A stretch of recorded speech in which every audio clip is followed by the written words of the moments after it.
Hi, so we're going over Angeline The Baker today as promised. I'm using a G harmonica in second position key of D. You may also find that the tune is played in the key of A or the key of C, so just be aware of that if you're searching for jam tracks. The tune is played in two parts. For the sake of simplicity, we'll call it an AABB format, but just be aware that some versions will start with what we're thinking of as the A part or what we're thinking of as the B part. Regardless of this, it still repeats each part twice. So we'll call it an AAB variation for the moment. Just for reference, if you're wanting to learn this by ear, a really good way to do that would be to learn the major pentatonic scale. Alternatively, I'll put the tabulature in here, but ultimately, if you can learn the scales, it will help you to learn the tunes by ear.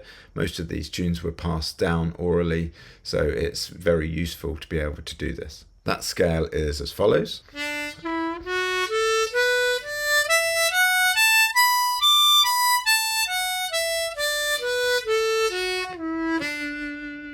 Once you've got that, you can then complete the scale, so you can loop it up and down by adding in on the lower octave, blow 2 and draw 1, and on the higher octave, draw 10. Then you can loop that scale and it sounds like this.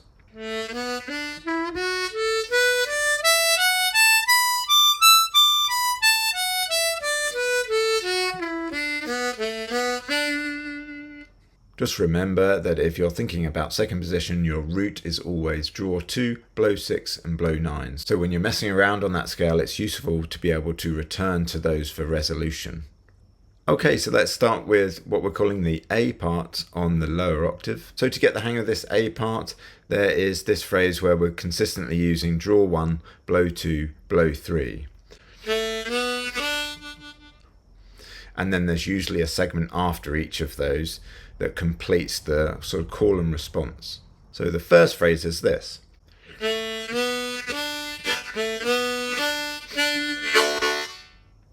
So if you notice in the tabulature, after the first draw 1, blow 2, blow 3, there's a ta sound. That's an exhale as we're just releasing the tongue and playing a chord on holes 1, 2 and 3.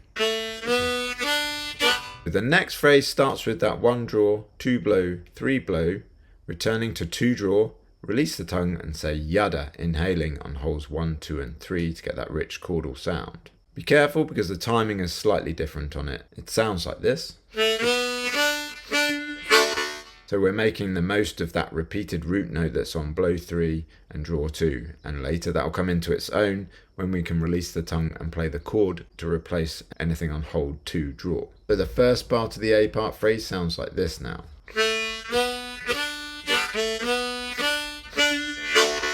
Running through that slowly. 1, 2, 3, 4.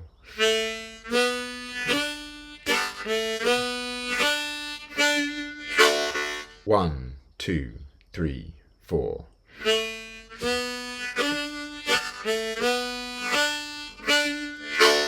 So once you've got that, we lead into the next phrase, which leads into the 4 chord. So I'm going to play this phrase to start with. And then 1 draw and 2 blow. Put that into context, it sounds like this.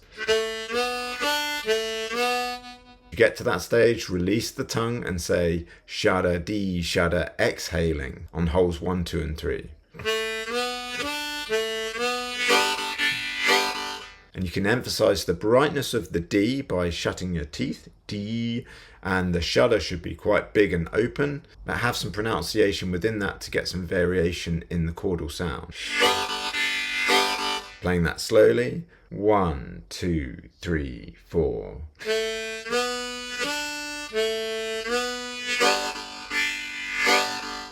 So let's link that together with what we've got so far, and it should sound like this. 1, 2, 3, 4.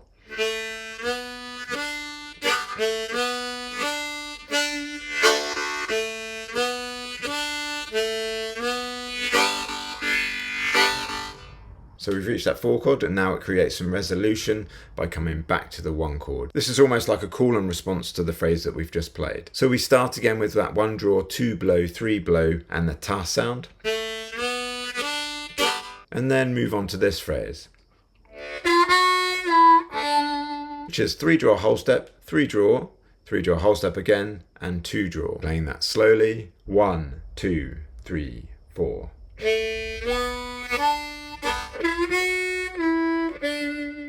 And to end it, we play this phrase.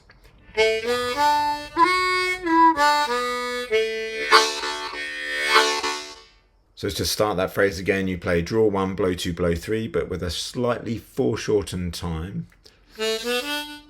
Then 3 draw whole step to 3 blow. Blow 2, draw 1. All together, that sounds like this.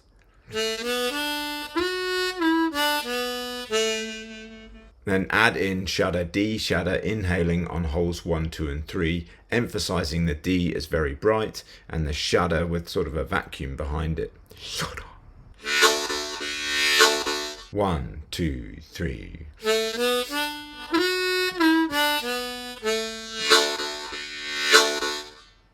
So the second part of that phrase played all the way through sounds like this. 1, 2, 3, 4.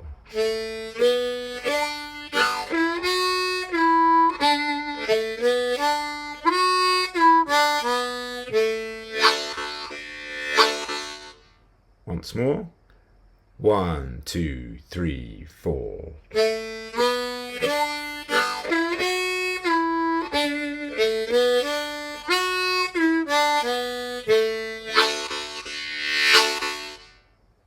Now you've got that far, let's play the whole of the A part round twice on the lower octave. 1, 2, 3, 4.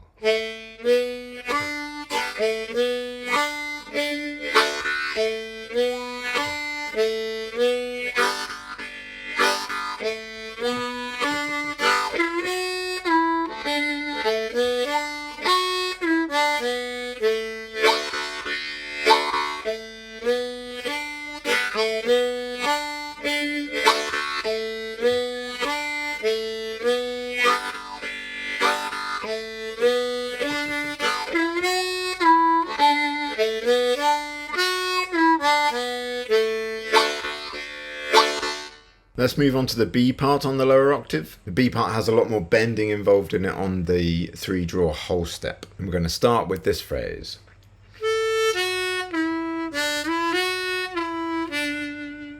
Now when you're playing this, you can decide where you want to play that 3 blow as opposed to the 2 draw, or vice versa. It just depends on how it flows. I've chosen it this way round because I feel that later on when you're taking your tongue on and off, it makes more sense to flow with a fox chase. So that phrase is starting with 4 draw, then 3 draw, then 3 draw whole step, then blow 3, 3 draw whole step to 3 draw natural, 3 draw whole step to 2 draw. Play that together. 1, 2, 3, 4.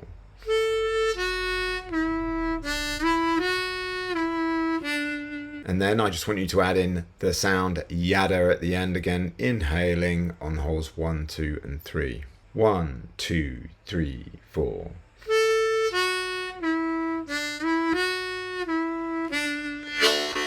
So the next line leads into the 4 chord. After you've played that, you then play exhaling shada D shada again to emphasize that 4 chord.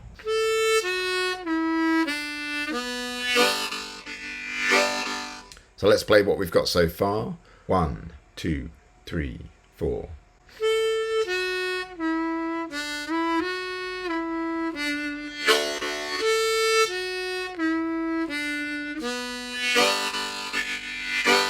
Then we're going to repeat the phrase that we played at the start, but minus the yada, which is this one.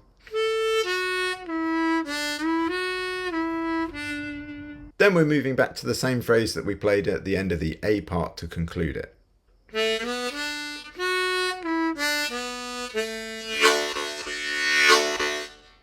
Let's play that through 2 times round slowly now. 1, 2, 3, 4.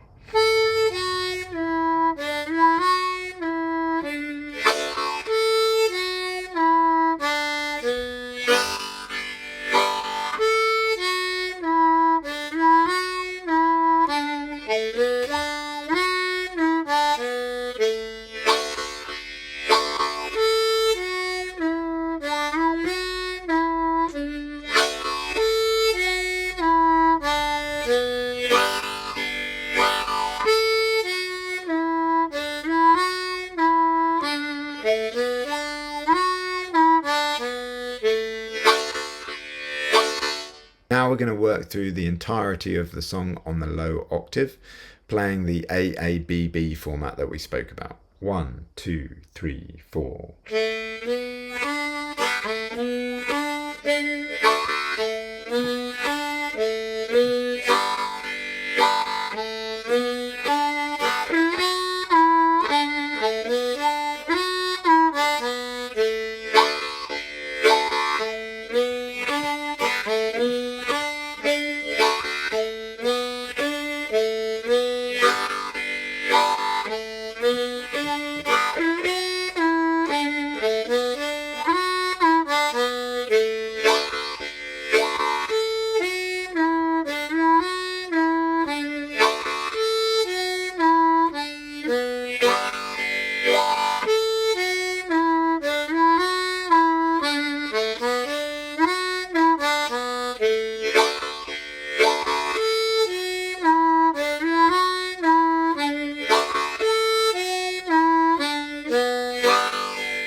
Well done if you've gotten this far. This is the first video in the series of Angeline The Baker. The next one will cover the higher octave, playing it.